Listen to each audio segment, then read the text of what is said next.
پاپائیت، پادریت، کلیسائی نظام نے ہزاروں سال حکومت کی، دنیا کے ایک بڑے حصے پر اپنا اثر و رسوخ رکھا۔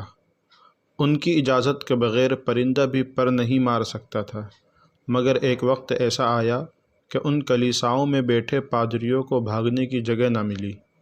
روشن خیال کہے جانے والے اور سیکولرزم کے حامیوں نے پرزور چیلنج کیا، عوام کو باغی بنایا، تختۂ دار کو سجایا، جان کی قربانیاں پیش کی، پھر بھی پہلا انقلاب کارگر نہ ہو سکا۔ ہزاروں سالوں پر محیط پادریت اگرچہ ڈگمگا گئی، لیکن اس کی جڑیں نہیں اکھڑ سکی، مگر بات بہت آگے نکل چکی تھی۔ اب جدید اذہان کے پاس واپسی کا کوئی موقع نہ تھا، اور کوئی جواز بھی نہ تھا کہ کلیسائی نظام کو برداشت کریں۔ چنانچہ دوبارہ سمندری طوفان بن کر اٹھے اور حکومت کو خس و خاشاک کی طرح بہا کر قابو پا لیا۔ انہوں نے صاف صاف کہا کہ کلیسا کو سیاست سے کوئی لینا دینا نہیں ہونا چاہیے، وہ صرف اپنی عبادت گاہوں میں بیٹھے اور روحانی باتیں کرے۔ اس طرح مذہب کو ذاتی زندگی بنا کر رکھ دیا گیا اور یورپ میں ایک دین بیزار حکومت و سیاست کی طرح پڑ گئی۔ اس موضوع پر تاریخ کے ہزاروں صفحات سیاہ کیے گئے ہیں۔ لکھنے والوں نے بہت کچھ لکھا ہے، مگر جب قرآن مجید خود ان پاپاؤں، پادریوں اور رہبانوں کی حقیقت بیان کر چکا ہے تو مزید اس پر کیا لکھا جائے؟ ضرورت اس بات کی ہے کہ ان پادریوں کے اندر پائی جانے والی بنیادی غلطی پر بات کی جائے۔ اگر آپ غور کریں گے تو پائیں گے کہ ان میں سب سے مرکزی غلطی اور جرم ناانصافی کو فروغ دینا تھا۔ وہ عوام کو اپنے ہاتھوں کی کٹ پتلی بنا چکے تھے، جنت و جہنم کو کھلواڑ اور خیر و شر کو اپنی فکر و سوچ کے مطابق ڈھالنے لگے تھے۔ اپنی اخلاقی تنزلی کے ساتھ ساتھ ان میں اس قدر لالچ، ہوس اور دنیا طلبی پیدا ہو گئی تھی کہ کسی دوسرے کے حقوق اور ضروریات کا کوئی پاس ہی نہیں رہتا تھا۔ وہ ظالم بن گئے تھے، ظلم ان کا پیشہ ہو گیا تھا۔ وہ منمانی کیا کرتے تھے، قانون کے نام پر زیادتی کے سوا کچھ نہیں تھا۔ اپنی رعایا کو مایوس کرنا، انہیں اندھیرے میں رکھنا، ان کی غلطی پر سخت گرفت کرنا، اور سب سے بڑھ کر یہ کہ جس کو چاہا حق کا پروانہ دیا اور جسے چاہا ظالم کہہ کر سولی دے دی۔ اس سلسلے میں سب سے زیادہ غریب عوام اور مجبور طبقہ پستا تھا۔ ظلم آخر ظلم ہے۔ یہ سب دین عیسوی یا موسوی کے نمائندے تھے، مگر ان کے مظالم جب حد سے بڑھنے لگے تو عوام نے بغاوت کر دی۔ وہ سڑکوں پر نکل آئے اور انہوں نے اس نظام کو اکھاڑ پھینکا۔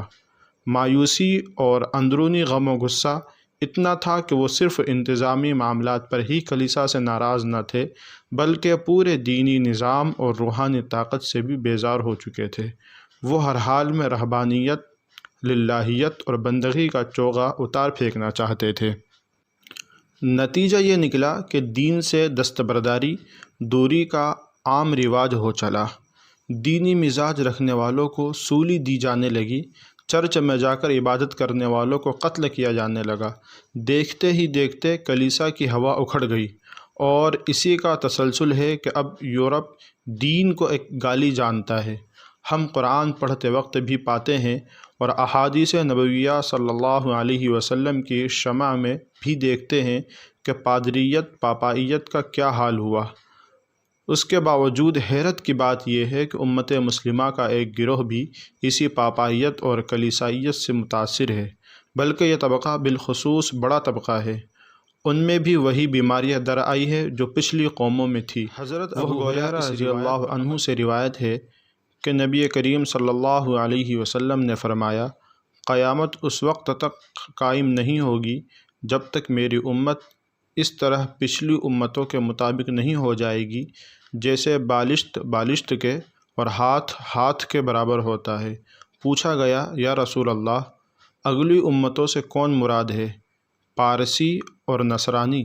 آپ صلی اللہ علیہ وسلم نے فرمایا، پھر اور کون؟ حضور صلی اللہ علیہ وسلم کی پیشین گوئی حرف بحرف صادق نظر آتی دکھائی دیتی ہے۔ دین کو اپنے گھر کی جائیداد سمجھ کر اس میں منمانی کرنے والے خوب شہرت پا رہے ہیں، انہیں پلکوں پر بٹھایا جا رہا ہے اور وہ اسلامی روح کو کچل رہے ہیں۔ انہوں نے گویا دین کو ہائی جیک کر لیا ہے۔ وہ دین کے نام پر ادارے بناتے ہیں، جامعات کھولتے ہیں، مگر ان سب میں عام طور پر اسی پادریت اور پاپائیت کو جگہ دے رکھی ہے۔ حق و باطل کا کوئی امتیاز نہیں رہ گیا ہے، وہ جیسا چاہیں ویسا کرتے ہیں۔ وہ دین اور اس کی خدمت کی جو تشریح کرے وہی مناسب ہے، ان کے سامنے کسی کی نہیں چلتی۔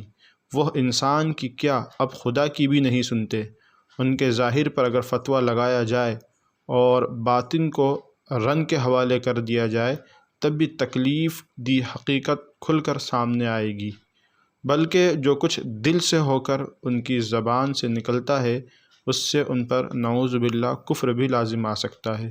وہ جو کہیں حق سو حق ہے، جو کہیں باطل سو باطل ہے۔ اگر یہی حال رہا تو وہ دن دور نہیں جب مسلمانوں میں دین بیزاری بغاوت تک پہنچ جائے گی، اس لیے کہ وہ بیزاری تو داخل ہو چکی ہے، خود اس کے علماء و دعات کا ایک گروہ باغی ہو چکا ہے، بلکہ ان ظالموں کے خلاف کھڑا ہو چکا ہے۔ لاک ڈاؤن اور کورونا وائرس نے جو غلط فہمیاں دور کی ہیں ان میں سے ایک یہ بھی ہے کہ سفید پوشوں کا کالا سچ دیکھ لیا ہے۔ وہ دن قریب ہے کہ بغاوت کا شعلہ پھٹے اور دین بیزاری ایک تحریک بن جائے اور ان کی وجہ بننے والوں پر اللہ تعالیٰ کا کوڑا پڑے، وہ ان کے اپنوں ہی کے ہاتھوں ذلیل و خوار ہو اور ان سے پاپائیت اور رہبانیت کا ناجائز خلعت چھین لیا جائے۔